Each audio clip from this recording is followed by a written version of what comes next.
В этом году спасатели и пожарные отмечают значимую дату — 35 лет со дня образования МЧС России. Это не просто юбилей, а время, чтобы вспомнить о тех, кто каждый день рискует своей жизнью ради безопасности граждан. В Мирнинском районе спасатели и пожарные продолжают выполнять свою благородную миссию, оставаясь на передовой в борьбе с угрозами, которые могут возникнуть как из-за человеческого фактора, так и в результате природных катастроф. Мы сейчас находимся в первой пожарно-спасательной части города Мирного. Это основная часть в Мирнинском районе. Она у нас сформирована в 1957 году. А все остальные, вообще в Мирнинском районе называется у нас пожарно-спасательный гарнизон. Входит 23 подразделения пожарной охраны и аварийно-спасательных формирований, в том числе 12 пожарных частей. Из них 2 пожарно-спасательные части, 6 пожарных частей, 2 малочисленные пожарные части и 2 пожарные части частной пожарной охраны. Плюс у нас есть подразделения, 2 подразделения СПАСОП, 3 подразделения ВГСЧ, это под землей люди спасают, спасатели под землей, и 3 подразделения добровольной пожарной охраны и 3 подразделения профессиональных аварийно-спасательных формирований. То есть все населенные пункты Мирнинского района у нас полностью прикрыты в 100% объеме пожарно-спасательными формированиями. Общая численность личного состава Мирнинского пожарно-спасательного гарнизона составляет 730 человек и 109 единиц техники. На круглосуточное дежурство, не примерно, в основном заступает 175 человек и 35 единиц техники. Спасатели пожарные – это не просто профессия, это образ жизни. Каждый день сотрудники пожарной части Алмазного края готовы к самопожертвованию, к подвигу, который они считают своей работой. Отвага и профессионализм – вот те качества, которые позволяют им справляться с любыми вызовами. Они не просто тушат пожары, они спасают жизни, оказывают помощь тем, кто попал в беду, и делают все возможное для того, чтобы предотвратить трагедию. Я работаю 10 лет уже здесь. То есть от пожарного до помощника начальника караула. Нахожусь и обучаюсь, еще на высшее образование получаю в городе Владивостоке, в Академии МЧС России. Нравится людям помогать, спасать все и в тяжелую минуту прийти помочь им. Сейчас мы находимся в гаражном боксе пожарного депо. То есть тут расставлены силы и средства, которые находятся в резерве и на боевом дежурстве. То есть у нас 2 единицы техники у нас основной и специальной одной у нас стоит. Остальное у нас засчитано в резерве. На данный момент за счет профилактики у нас по жилому сектору пожары очень не участились, очень редко стали происходить. Начали соблюдать пожарную безопасность, частично. Также предосторожность к электроприборам, неисправным перестали пользоваться. Слава богу, что так, люди уже по-другому смотрят на это, что и с открытым огнем умеют обращаться, с осторожностью, и с электроприборами, которые уже не рискуют своим имуществом, перестают пользоваться, да. У нас профилактические работы идут также обход, профилактика, у нас идет по использованию фейерверков. Также в массовых предприятиях мы проводим отработки зданий, инструктируем, в случае, если какой-то рабочий персонал, где проводятся массовые мероприятия в связи с праздничными новогодними праздниками. Также у нас проводится усиленный режим, будет в время новогоднее, также будет проводиться. То есть будет усиленный режим у нас все праздничные дни, будет боевая готовность, полная боевая готовность к любой поставленной задаче. За годы своей работы пожарная часть Мирнинского района добилась значительных успехов в снижении количества происшествий и пожаров. Каждый вызов – это возможность оправдать доверие тех, кто нуждается в помощи. У нас от 20 сразу, как после армии приходят ребята, и до 55, до 60. Но до 60 уже их совсем мало, это самый минимальный процент. А так, те, кто носит погоны, они максимум могут работать до 40-45. А в остальные, те, кто в сельских населенных пунктах, они могут работать и до 60. В основном молодежь, потому что у нас категория здоровья А, это, то есть как у космонавтов, да, должно быть, мы должны пройти военно-врачебную комиссию, сдать экзамены по физической подготовке, строевой подготовке, сдать экзамены на знание нормативных документов. И только потом допускается сотрудник либо работник к несению службы. В части я нахожусь с 2023 года, с июля месяца. Я заканчивал академию в городе Владивосток, отучился 4 года и по распределению попал в город Мирный. Работаю начальником караула 1-й пожарно-спасательной части 3-го пожарно-спасательного отряда Республики Саха-Якутия. Работа нравится, потому что в любом случае давно хотел связать свою жизнь именно с данной профессией, поэтому все выстраивает, начальство хорошее, коллектив замечательный, все друг друга поддерживают, и никто никогда ни в чем себе не отказывает. Сам с города Якутска, поселок Жатай, и получается после академии по распределению меня назначили в город Мирный. Красивый город, мне сразу что заприметилось, это он очень зеленый в летнее время. Особенно, когда проходишь по Ленинградской улице, так это вообще просто замечательно. Сотрудники службы отдают все свои силы и знания, чтобы сохранить жизни людей. Это требует постоянного обучения и совершенствования навыков, ведь угрозы становятся все более разнообразными и сложными. Это у нас получается тренажерный зал. По распорядку дня с 6 вечера до 7 мы проводим время здесь. Но также все, кто желает заниматься в личное время, спокойно могут во время суточных своих прийти сюда и начать позаниматься. Пойдем дальше, я вам покажу.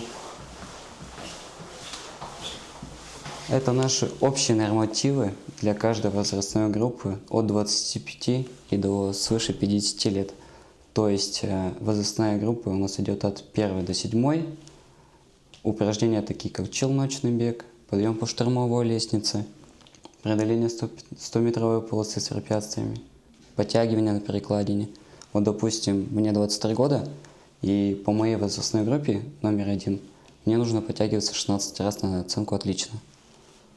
А для 7 группы, это свыше 50 лет, подтягивание на перекладине нужно сделать 5 раз. Параллельно с основной работой сотрудники пожарной части активно участвуют в общественной жизни города и района. Они проводят профилактические мероприятия, обучают население правилам безопасности и участвуют в различных мероприятиях, направленных на повышение уровня осведомленности о рисках и способах их предотвращения. Да, практически даже не ежеквартально, а практически ежемесячно проходят какие-нибудь соревнования и такие культурно-массовые мероприятия. Соревнования у нас проводятся тоже между всеми пожарно-спасательными формированиями, между силовыми структурами, это начиная от МВД, Росгвардии, МЧС, пожарно-спасательные формирования и так далее. Ну, скажу, что наши сотрудники частенько занимают первые места. Ну, по крайней мере, в тройке лидеров всегда находятся. Существуют еще такие соревнования, которые на региональном уровне. То есть Главное управление МЧС собирают лучшие команды из всех районов Республики Саха-Якутия, и там проводятся региональные соревнования. Но там уже совсем другой уровень и совсем другие нормативы там и выполнение всяких спортивных. Есть у нас в районе, в Мирнинском районе, лагерь, детский оздоровительный лагерь «Орленок», в котором мы проводим соревнования между детьми по пожарно-прикладному спорту. Плюс у нас ежегодно проводятся соревнования между всеми школами Мирнинского района по пожарно-прикладному спорту. Там у нас дети на достаточно серьезном уровне подготавливаются, и мы выступаем в роли судей. Организаторы — это Министерство образования. Но в роли судей и дети, они, когда видят, что люди в погонах, там, начиная от выступлений, построений и выполнении нормативов по пожарно-прикладному спорту, они так серьезно подготавливаются. И я скажу, что если эти ребята, которые выступают в этих соревнованиях, в дальнейшем свяжут свою жизнь с МЧС, то им все сложится достаточно легко в этой профессии. У нас существовал, ну он сейчас и существует на базе 8-й школы в городе Мирном, клуб «Вулкан». Там наши подопечные ребята, мы их тоже курировали, и они выходцы из этого клуба «Вулкан». Это чисто пожарно-спасательный такой класс был. Выходцы у нас 3 человек работают. 2 диспетчеров, это девушки, и 1 спасатель. Кроме того, в последние годы пожарная часть планомерно обновляет свою технику и оборудование. Это позволяет значительно повысить эффективность работы и улучшить готовность к реагированию на чрезвычайные ситуации. Современные технологии помогают спасателям быть на шаг впереди потенциальных угроз как природного, так и техногенного характера. Ну вот, например, за 11 месяцев 2025 года у нас было осуществлено 3016 выездов, что в сравнении с прошлым годом меньше чуть-чуть на 0,13%. В прошлом году было 3020 выездов. Ну и на тушение техногенных пожаров у нас осуществлялось 111 выездов. На природные пожары мы выезжали в этом году на 1, реагировали. Пожарно-спасательное подразделение. В прошлом году на 4. Ну, есть у нас такие еще выезда, которые это пожары, не подлежащие учету, это подгорание пищи, короткие замыкания без последующего горения. На них мы, естественно, тоже реагируем. Их у нас было 42 в этом году. Аварийные и спасательные работы и несчастные случаи — это 99 выездов осуществлялось. Что могу сказать, что их меньше было в этом году, чем в прошлом году. В прошлом году было 124. Также мы выезжаем на ликвидацию последствий ДТП, если необходима деблокировка пострадавших, там, вырезать двери, там, достать пострадавшего, там, ну и, не дай бог, если бывают погибшие, ну, соответственно, тоже мы ими занимаемся. Ложные вызовы, естественно, у нас есть. Некоторые граждане у нас звонят. Ну, это хорошо, что звонят, конечно, но иногда и балуются там детишечки. 165 выездов было на ложные. Потом у нас есть аварийно-пожарная сигнализация, на которую мы тоже выезжаем. Это в многоквартирном деревянном жилом фонде. Ну и так в многоквартирном фонде, плюс этими сигнализациями оборудованы все детские сады, школы, в общем, все объекты образования и все гостиницы с круглосуточным и ночным пребыванием людей. Ну, соответственно, это и все объекты здравоохранения. На них мы тоже выезжаем. Также выезжаем на помощь населению, если есть угроза жизни и здоровью, это вскрытие дверей, ну там что-нибудь застряли. Бывают такие вызовы, которые, например, снять кольцо с пальца, ну и так далее. Помощь правоохранительным органам, то есть МВД, тоже частенько мы выезжаем, это там какие-нибудь, если преступники не открывают двери, то выезжаем, мы спиливаем двери. Ну, соответственно, там пожарно-тактические занятия и пожарно-тактические учения. Ну и плюс у нас есть по своему графику, это отработки пожарно-тактических приемов, там, отработки изучения районов выезда пожарных подразделений, проверки наружного противопожарного водоснабжения, занятия по газодомосчетной службе, ну и так далее. Я являюсь старшим дознавателем Государственного пожарного надзора ОНД по Мирнинскому району. Ну, непосредственно моя работа заключается в расследовании пожаров, выявлении причины пожара, очага, также виновных лиц. Ну, грубо говоря, в общем, расследование последствий пожара. Работаю где-то с 2020 года. Ну, мне всегда было интересно вот именно пожарная безопасность. Еще со школы, получается, потом после окончания школы поступил в институт, отучился по направлению пожарной безопасности. И далее вот пришел в структуру МЧС работать. В отделе 6, на данный момент 6 человек. Ежедневно ну, всем обывателям, да, и кажется, что пожарные, когда нет пожаров, они спят. На самом деле каждый час расписан полностью, чем должен личный состав пожарно-спасательных формирований заниматься. То есть если в свободное время может быть, и то, если нет выездов, у них только с часу ночи и до 5 утра.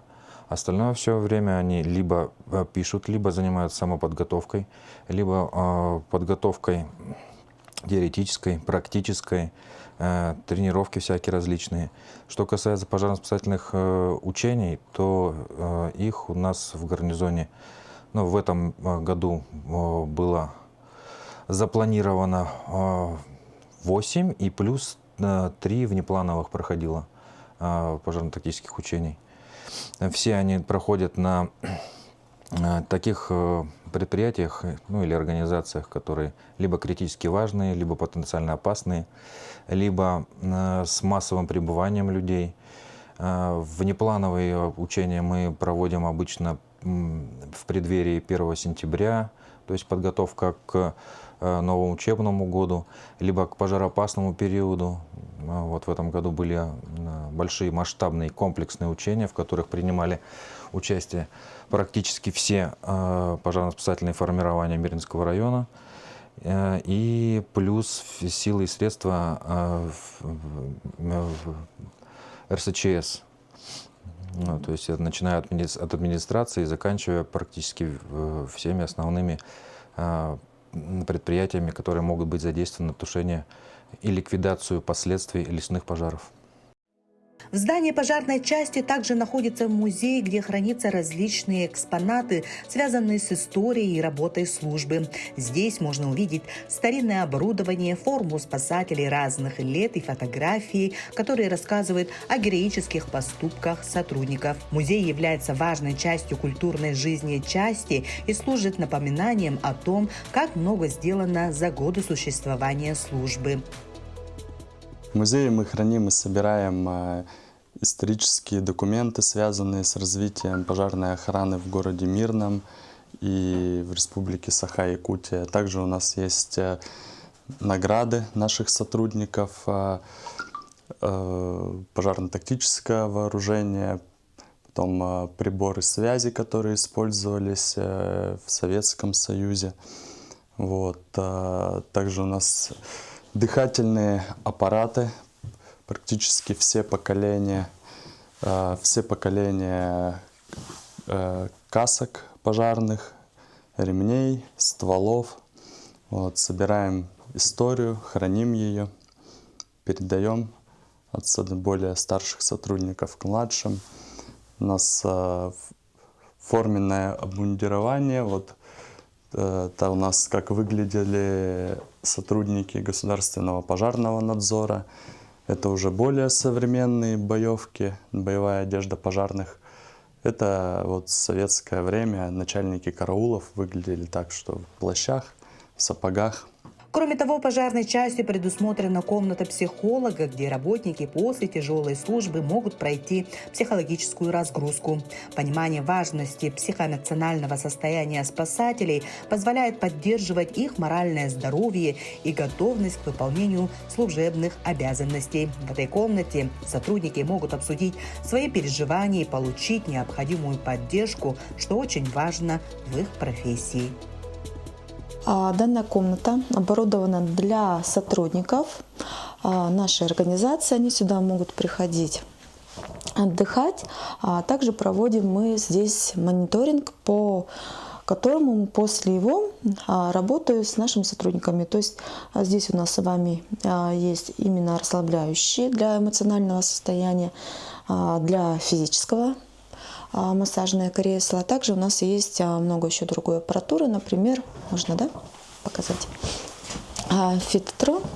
Фитотрон, который позволяет расслабляться именно психологически с помощью запаха. Очки – это для глаз, то есть тоже расслабляет. Именно для расслабления наших сотрудников, особенно после, если у нас происходили какие-то пожары. Ходят они по расписанию каждый день. С каждым годом сотрудники пожарной части подтверждают свою преданность делу и готовность прийти на помощь в любой ситуации. Их работа – это не просто выполнение служебных обязанностей, это служение обществу и защита жизни людей. Я работаю с 2008 года в этой сфере. Начинал я с пожарного, со стажера пожарного. Потом получил первое образование. Ну, правда, было первое образование юридическое, уголовное право. Я всегда хотел связать себя с погонами.